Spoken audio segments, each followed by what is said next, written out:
Hello! We are here and ready for our final chapter of the BFG. It's chapter 22, it's the last one. Feeding time. While the giants were being captured, a tremendous bustle and hustle was going on back home in England. Every earth digger and mechanical contraption in the country had been mobilised to dig the colossal hole in which the 9 giants were to be permanently imprisoned. 10,000 men and 10,000 machines worked ceaselessly through the night under powerful arc lights, and the massive task was completed only just in time. The hole itself was about twice the size of a football field and 500 feet deep. The walls were perpendicular, and engineers had calculated that there was no way a giant could escape once he was put in. Even if all 9 giants were to stand on each other's shoulders, the topmost giant would still be some 50 feet from the top of the hole. The 9 giant-carrying helicopters hovered over the massive pit. The giants, one by one, were lowered to the floor, but they were still trussed up, and now came the tricky business of releasing them from their bonds. Nobody wanted to go down and do this, because the moment a giant was freed, he would sure to turn on to the wretched person who had freed him and gobble him up.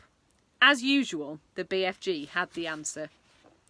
"I has told you before," he said, "giants is never eating giants, so I is going down and I shall untie them myself before you can say Rack Jobbinson."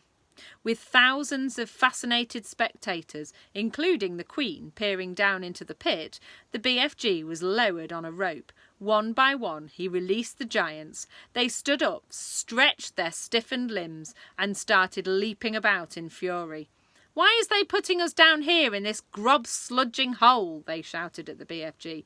"Because you is guzzling human beings," the BFG answered. "I is always warning you not to do it, and you is never taking the titchiest bit of notice." "In that case," the flesh lump eater bellowed, "I think we is guzzling you instead." The BFG grabbed the dangling rope and was hoisted out of the pit just in time. The great bulging sack he had brought with him from Giant Country lay at the top of the pit. "What's in there?" the Queen asked him. The BFG put an arm into the sack and pulled out a gigantic black and white striped object the size of a man.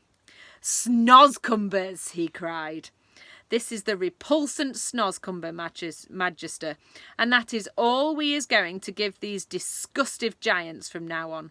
"May I taste it?" the Queen asked. "Don't, Magister, don't!" cried the BFG. "It is tasting of trog filth and pig squibble." With that he tossed the Snozcumber down to the giants below. There they are, lowering the giants. You can see all the spectators there watching, look. And they're lowering one of the giants down into the bottom of the pit. "There's your supper," he shouted. "Have a munch on that." He fished out more Snozcumbers from the sack and threw them down. The giants below howled and cursed. The BFG laughed. "It serves them left and right and centre," he said.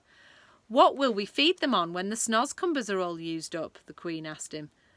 "They is never being used up, Magister," the BFG answered, smiling. "I is also bringing in this sack a whole bungle of Snozcumber plants, which I is giving with your permission to the royal gardener to put in the soil. Then we is having an everlasting supply of this repulsant food to feed these bloodthirsty giants on." "What a clever fellow you are," the Queen said. "You are not very well educated, but you really are nobody's fool. I can see that."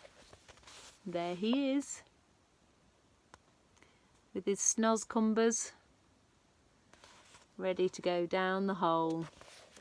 And that's it. That's the end of our story. How fantastic has that been? I've really enjoyed reading this to you. So, I am going to put a photograph on Padlet with our next choices of our books, so you guys get to vote. So I need to see some comments down here to let me know which book you would like me to read next. Okay, guys? See you later. Bye-bye.